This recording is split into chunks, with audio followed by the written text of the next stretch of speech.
Hirohiko Araki's immensely popular series JoJo's Bizarre Adventure needs no detailed introduction. Its influence is spread across not only other anime, but also all over pop culture. But why? It's because this series, started all the way back in 1987, is going to evolve and bring to life many, many different iconic characters. Each part of JoJo's brings in a unique and colorful cast, and Araki managed to breathe so much life into them that you can find a dedicated large group of fans for the characters of each part. But how exactly does he manage to always create such lovable and famous characters? It's because he has the skill of subtly revealing character dynamics and qualities in simply one scene alone. And the part where we can see Araki truly finding his mastery in character writing is in Part 5, Golden Wind. Just like almost every other part in JoJo's, Golden Wind focuses on an ensemble cast. Ensemble casts come with their strengths and their weaknesses. The strengths are that you now have a large group of characters who can interact with each other in various ways. Having a group of characters, when written well, is always fun. It's the beauty of human connection. It's why a lot of audience members feel endeared to it. However, ensemble casts come with the caveat of being hard to write. You now need to find a way to distribute equal and meaningful screen time to each character. And you also need to convince the audience to feel invested in multiple different characters in a short amount of time, or else they'll lose interest.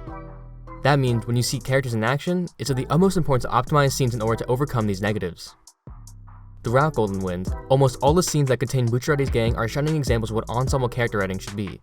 Just take a look at their introduction scene, which, in a matter of minutes, fully lays out all the characters' different quirks, dynamics, and conflicts, investing the audience immediately into these characters while making them want more.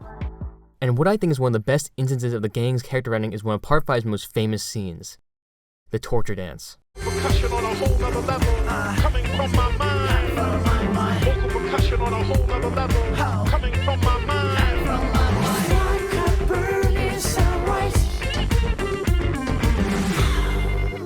If you've been active online, especially around 2019, you've definitely seen the torture dance even if you haven't watched JoJo's. Its pure absurdity clashed with its cruelty, being brought to life by David Productions' amazing original visuals, created such a memorable scene which caused it to explode in popularity in the way it did. Just looking up torture dance on YouTube will provide you with thousands of recreations of it.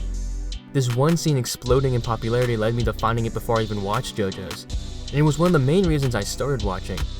I was just so curious as to why they were dancing. What could possibly be the context behind these three people dancing on a boat? And when I asked about the context, all I received were answers that said, "They just do it. There is no context." I thought to myself, there's just no way, and so I watched the entire series to find out. On my first watch through, when I got to it, I simply thought, oh, I guess they do just dance. I went about my day. It's JoJo's Bizarre Adventure. It's just weird sometimes. However, as I look back and reanalyze this moment and the scene in its entirety, I realized it was so much more than just a weird moment. It was through its very nature of being strange that it revealed itself to be an amazing microcosm of what made Araki's character writing so good in this part. The torture dance comes right after the conclusion of the soft machine arc where Bucciarati's gang, taking a boat to Capri in order to retrieve Popo's treasure, are ambushed by mysterious stand users able to deflate his victims. Just before a near defeat, Bucciarati is able to defeat the user Zucchero and return everyone else back to their original form. Now reduced to only a head thanks to Bucciarati's sticky fingers, Zucchero is now at the mercy of the gang. Though, despite his defeat, the gang isn't in clear waters yet. They know that Zucchero is most likely working with someone else who is now waiting for them on Capri, so now they need to find a way to obtain as much information on this unknown person before arriving on the island. The methods and how the different group members try to obtain this information reveal to us how they fit within the group as a whole, what is expected from these characters within this world, and help reveal more about their characters, which gets the audience more invested in them. First up is Mista, who provides Zucchero with two different torture options if he doesn't fess up who his partner is. He can either be tortured with a fishing hook or a pair of glasses. The mundanity of these objects immediately tell us that the method of torture will be slow and awful in order to make up for the lack of power, and it shows that Mista has a high level of knowledge on pain which is needed to formulate these torture methods in the first place. This serves as a way to ground us within the Mafia world that we are a part of in Golden Wind. Being in the Mafia is a setting which requires cruelty, something that Araki remembers to always sprinkle in throughout the part. So despite being our protagonists, the gang are a group of people who are willing to torture in order to get what they need, which contrasts with the morality of the usual shonen protagonist. This is further exemplified by Mista not waiting for an answer from Zucchero and immediately using both the fishing hook and glasses, hooking and hanging Zucchero by the eyelid and then using the glasses in order to focus sunlight into his eye. And as we continue, we can see the fleshing out of character qualities and dynamics through simply the reactions to this event. In other Mafia media like the Sopranos or the Goodfellas, this scene may be somber with our characters taking it completely seriously. Perhaps there would be minimal lighting and the color palette would be dark and muddled. However, it's the complete inverse. This scene takes place on a beautiful blue ocean with the sky brimming with light.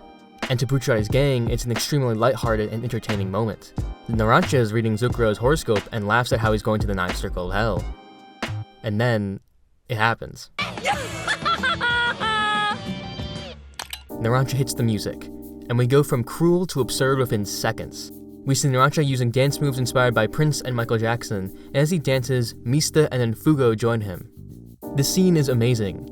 Despite their innate cruelty, we get to see a very human side to Mista, Narancia, and Fugo. They're guys who like to goof off and dance on the job. They're supposed to be interrogating Zucchero for information, but halfway through they just dick around. Yeah, they are insane gang members who torture people in crazy ways, but they're also just a group of friends who like to have fun with each other. Oh, and the character writing gets even better.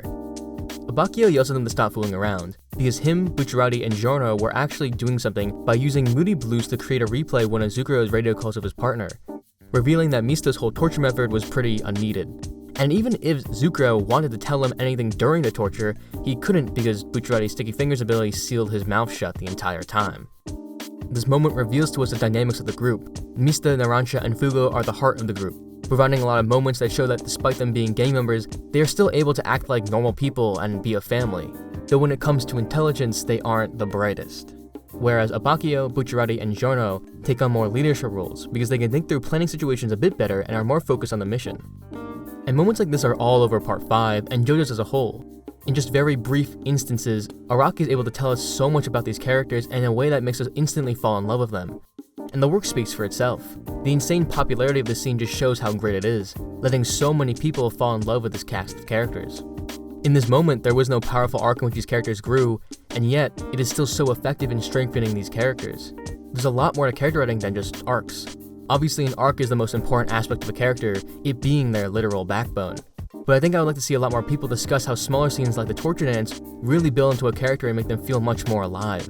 It's easy to write this off as Araki just wanting to add something weird, but do we not also act weirder with our own friends? These tiny moments and how we react to them show so much of our own character, and it's why I love when Araki has these characters do something strange or have them react to the bizarre. While on the surface, these scenes are definitely odd and away from the norm, but looking beneath it are very human elements that let us connect to them. Araki is a master at these moments, and I can't wait to see his writing evolve even further into his latest part, Part 9. I think to fellow artists, there's a lot to take away from the torture dance, and I hope to take what I learned from this scene and to incorporate it within my own work.